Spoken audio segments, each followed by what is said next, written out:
3, 2, 1. Open your mind. Assalamualaikum warahmatullahi taala wabarakatuh. Video ini teman-teman akan melanjutkan video sebelumnya mengenai sistem penunjang keputusan. Kalau sebelumnya sudah disampaikan mengenai konsep pengambilan keputusan, maka pada video ini akan disampaikan mengenai konsep dasar dari sebuah sistem penunjang keputusan.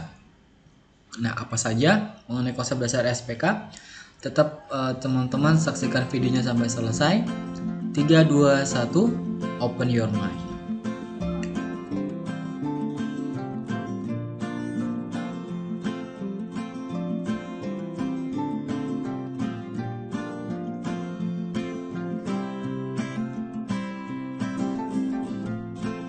Tiga, dua, satu. Open your mind. Teman-teman, apa itu konsep dasar SPK? Konsep dasar SPK ya. Nah, konsep dasar SPK pertama kali diperkenalkan oleh Scott Morton pada tahun 1970-an awal. Dia mendefinisikan SPK sebagai sebuah sistem berbasis komputer interaktif yang membantu para pengambil keputusan untuk menggunakan data dan berbagai model untuk memecahkan masalah-masalah yang tidak terstruktur. Jadi nanti kita akan membicarakan mengenai apa itu masalah yang tidak terstruktur ya, nanti ada di slide berikutnya akan dijelaskan.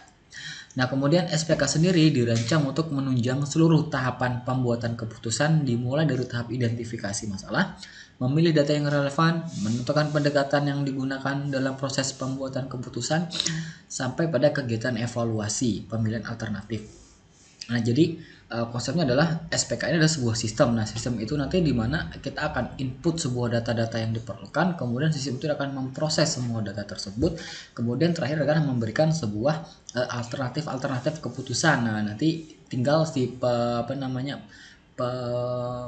pemangku kepentingan akan memilih alternatif mana yang paling cocok atau yang paling sesuai. Nah, kira-kira seperti itu. Nah, pengertiannya sendiri ya.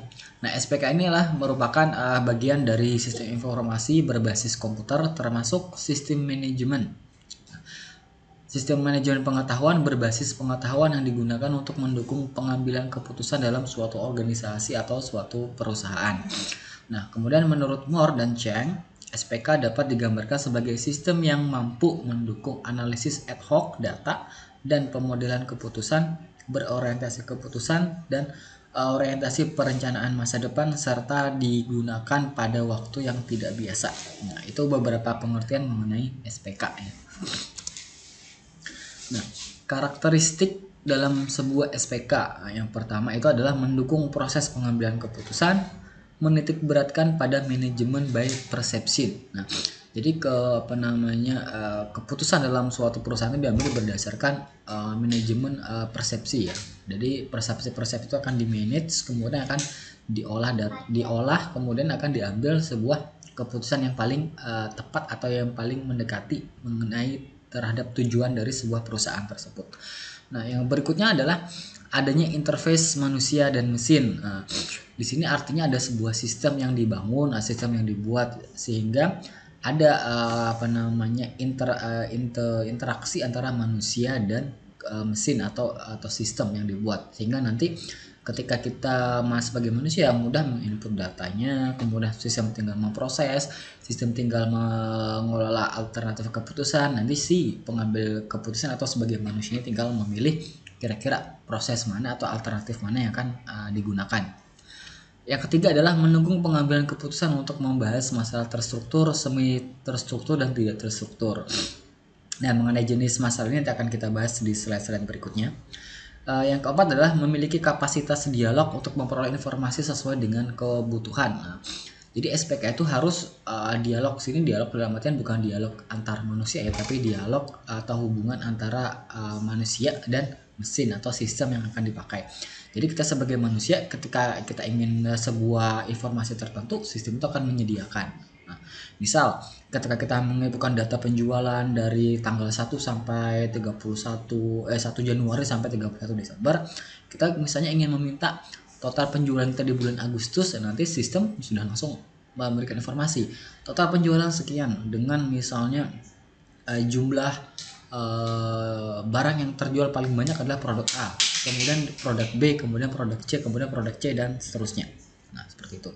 Kemudian yang kelima adalah memiliki subsistem yang terintegrasi sedemikian rupa sehingga dapat berfungsi sebagai kesatuan item. Nah, jadi SPK itu sebenarnya terdiri dari beberapa subsistem.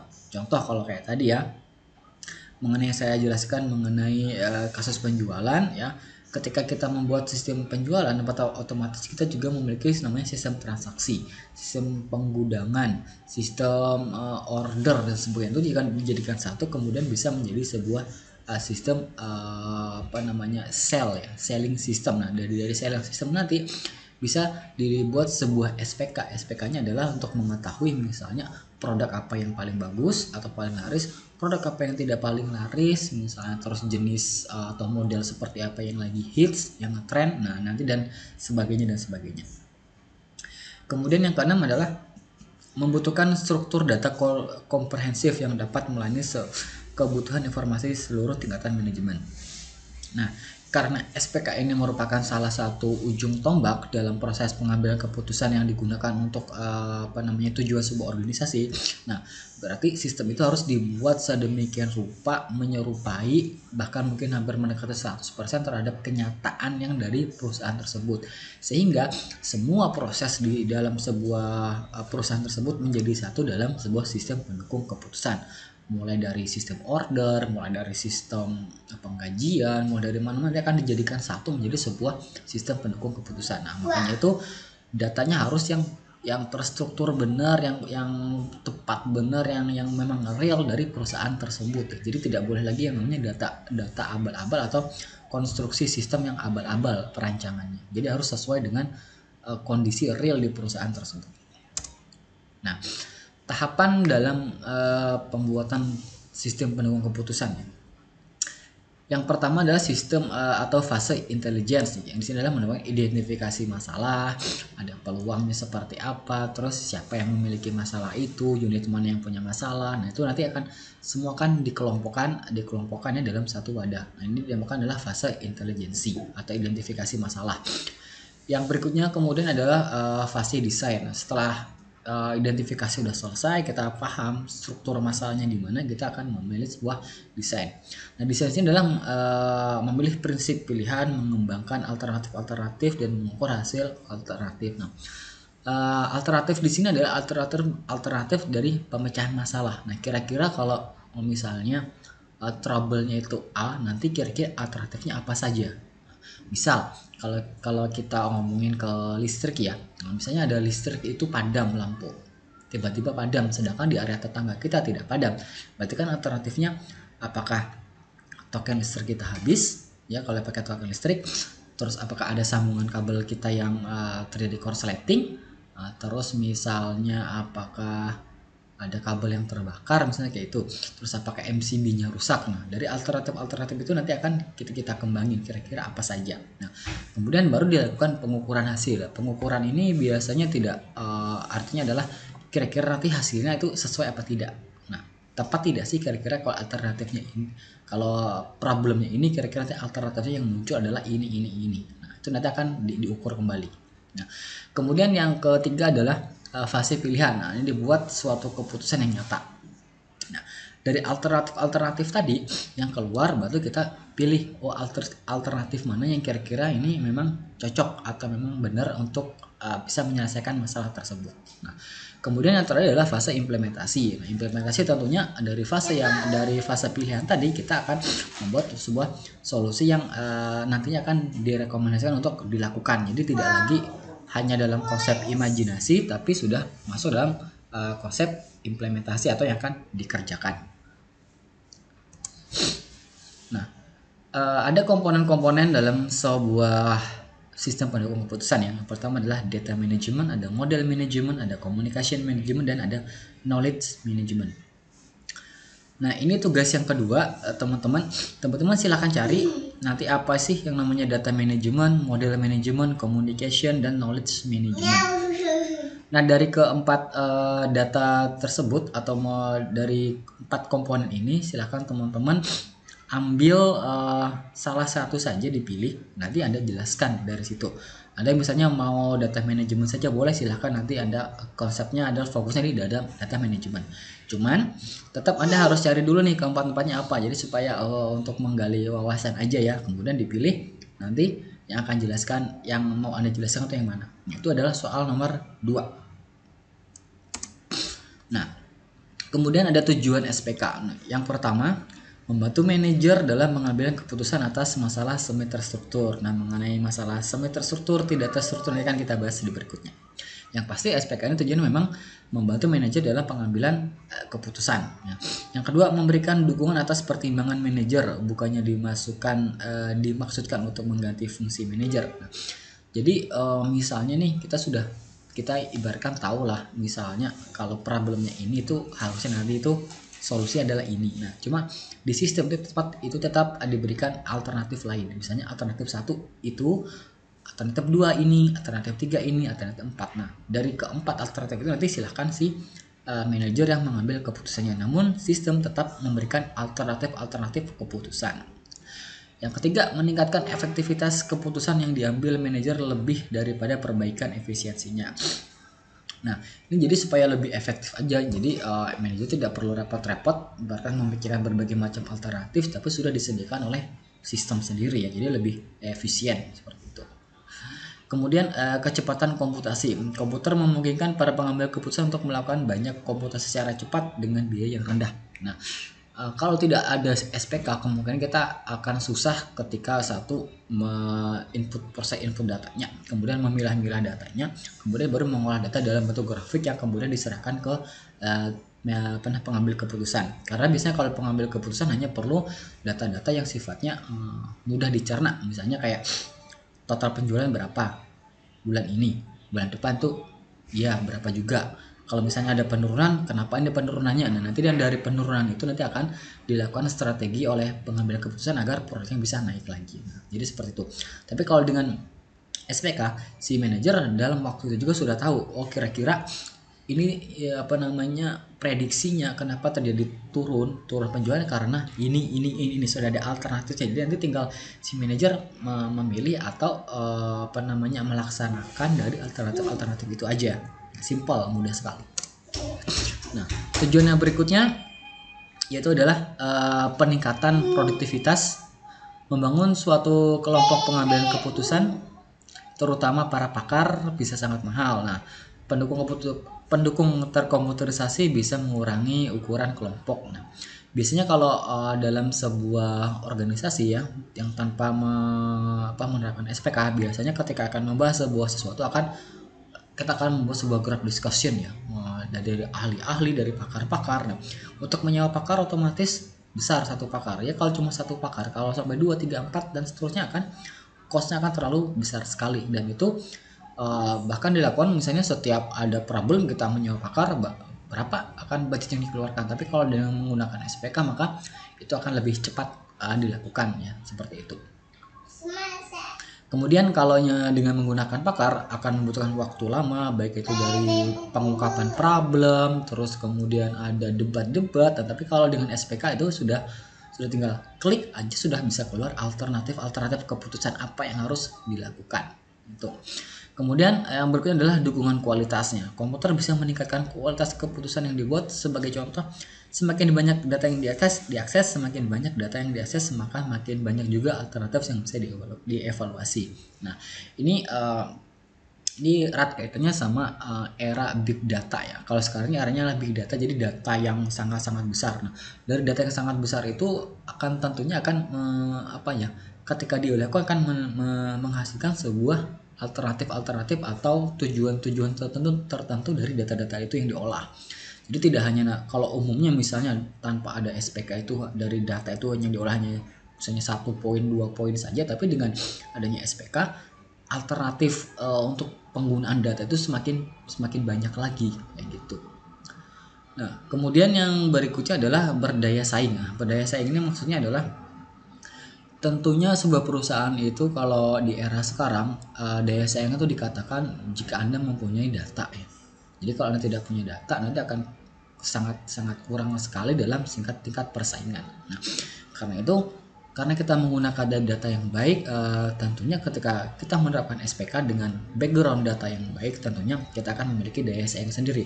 Daya saingnya di mana? Karena kita bisa melakukan evaluasi dari data-data tersebut. Kita bisa evaluasi dari beberapa bulan yang lalu, kemudian bisa memprediksi kira-kira tren ke bulan depan itu seperti apa. Apakah organisasi kita bisa bertahan apa tidak. Nah, kalau tidak bisa bertahan, apa solusi yang disediakan oleh sistem. Nah, nanti akan kelihatan alternatifnya. Si pengambil keputusan tinggal menjalankan atau mencari jalan supaya alternatif itu dapat berjalan untuk menyelamatkan perusahaan. Tapi kalau ternyata itu ketika dianalisis, oh ternyata kita mampu untuk menjalani tren ke depan, nanti tinggal bagaimana SPK-nya akan mengarahkan agar terjadi peningkatan lagi, tidak hanya di situ tapi lebih meningkat lagi. Nah, kemudian yang berikutnya adalah mengatasi keterbatasan kognitif dalam proses penyimpanan. Nah, kalau tanpa sistem otomatis menyimpan sesuatu akan lebih susah ya. Tapi sekarang kalau dengan adanya tersistem, kita tinggal klik data saja, itu sudah aman, datanya sudah tersimpan secara aman. Apalagi kalau sudah menggunakan yang namanya cloud, ya itu lebih bagus lagi. Nah, teman-teman, ada beberapa tipe sistem pendukung keputusan ya. Yang pertama adalah DDS model pasif, DDL model aktif, DDS bersifat kooperatif, kemudian model driven DDS, communication driven DDS, data driven DDS, document driven DDS, dan knowledge driven DDS. Nah, semuanya model ini biasanya berpedoman pada unik ya. Unik dalam artian kalau DDS model pasif, dia biasanya hanya menampilkan model berupa data saja. Contoh, misalnya nilai mata kuliah Anda, nilainya adalah misalnya nilai akhirnya adalah 78. Sudah gitu aja. Cuma 78 aja. Jadi tidak memberikan hasil apapun lagi. Nah, berbeda kalau di S model aktif, ketika nilai 78 dia bisa memberikan keputusan kalau 78 itu nilainya adalah misalnya B atau B+, gitu. Nah, kemudian yang bersifat kooperatif artinya DSS itu bisa memberikan ke kita itu sebuah bisa kita evaluasi, kita bisa cross check kembali apakah benar atau tidak. Nah, kira-kira seperti itu. Kemudian model driven DDS. Nah, ini biasanya ketika kita mengambil keputusan itu berdasarkan sebuah model yang dirancang. Nah, biasanya untuk anggaran, nah kita membuat dulu tuh model anggarannya seperti apa, ini pengeluaran ini, nanti baru diputuskan kira-kira anggaran kita ini sudah benar apa tidak. Nah, kemudian ada communication driven DDS. Ini adalah komunikasi antar sistem di dalam pengelolaan sistem pendukung keputusan ya. Jadi dari sistem ke sistem nanti akan ada dukungan komunikasi di situ. Nah, kemudian ada namanya data driven DDS. Ini kalau tadi model yang jadi acuannya, kalau sekarang ada berdasarkan datanya.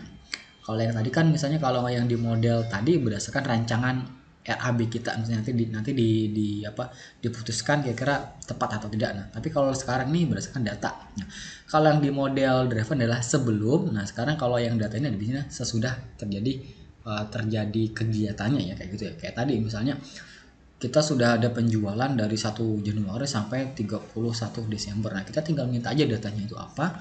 Nanti kita bisa tahu produk itu terjual apa, paling laku dijual ke daerah mana, ya. Terus rank umur pembeli kita tuh dari berapa ke berapa. Nah, itu berdasarkan dari data driven DDS. Kemudian kalau dokumen driven ini seperti namanya, berarti semua keputusan itu didasarkan atas dokumen-dokumen ya. Baik itu dokumen basis data, dokumen berbentuk Excel, dokumen berbentuk Word, dan sebagainya. Nah, kemudian adalah knowledge driver DDS. Nah, ini mirip sama communication. Kalau tadi ada komunikasi, kalau knowledge adalah gabungan dari beberapa subsistem yang kemudian nanti akan menjadi sebuah sistem pendukung keputusan yang lebih besar lagi. Nah, ini dia jenis atau klasifikasi keputusan SPK. Nah, yang pertama adalah keputusan terstruktur. Terstruktur ini artinya yang bersifat rutin, yang misalnya dia rutin itu misalnya yang terjadwal, misalnya yang untuk laporan per harian, laporan mingguan, laporan bulanan, laporan per semester, laporan per tahun. Nah, itu yang terstruktur. Kemudian dan terstruktur ini konsepnya adalah hasilnya itu tetap, tidak bisa dirubah-rubah ya. Misalnya kalau data penjualan hari ini sekian ya sekian, minggu depan ya untuk 1 minggu ya 1 minggu, untuk 1 bulan 1 bulan, 1 semester 1 tahun ya 1 tahun. Nah tapi kalau yang keputusan semi terstruktur ini masih artinya masih bisa dibatalkan atau direvisi oleh pemangku kepentingan. Nah, misalnya itu kalau kayak RAB tadi, kalau di awal kan misalnya kita sudah membuat nih model RAB-nya itu misalnya budget untuk 1 tahun berjalan ini kegiatan operasional organisasi sebesar 800 juta. Nah kita bisa merevisinya menjadi oh ternyata kita cuma perlu 600 juta saja. Nah itu yang semi terstruktur ya. Nah kalau tidak terstruktur ini biasanya levelnya adalah dari level eksekutif ya, yang biasanya datanya itu tidak tetap, sifatnya besar dan itu cepat sekali perubahannya. Nah, itu biasanya letaknya di sistem informasi yang eksekutif ya. Nah, jadi ada yang terkadang keputusan yang harus diambil nih yang cepat atau yang deadline atau berdasarkan kejadian sesuatu. Nah, itu yang tidak terjadwal seperti itu yang termasuk yang tidak terstruktur. Contoh misalnya ketika ada gempa misalnya di daerah lain, otomatis pasti mengganggu dari penjualan kita. Kita mau kayak seperti apa nih? Apakah ditahan dulu, apa tetap disuplai atau seperti apa? Kemudian kalau terjadi adanya demo misalnya di daerah ini, apakah kita seperti apa strateginya? Apakah kita hold, kita tahan produk atau tetap dikeluarkan? Nah, seperti itu. Nah, kemudian kita akan ngomongin sistem informasi eksekutif. Nah, untuk sistem informasi eksekutif, teman-teman bisa saksikan di video berikutnya. Semoga video yang saya sampaikan dapat bermanfaat. Jika ada salah kata saya mohon maaf, ada pertanyaan silahkan chat di kolom komentar. Sampai ketemu lagi di video berikutnya. 3, 2, 1, close your mind. Assalamualaikum warahmatullahi wabarakatuh.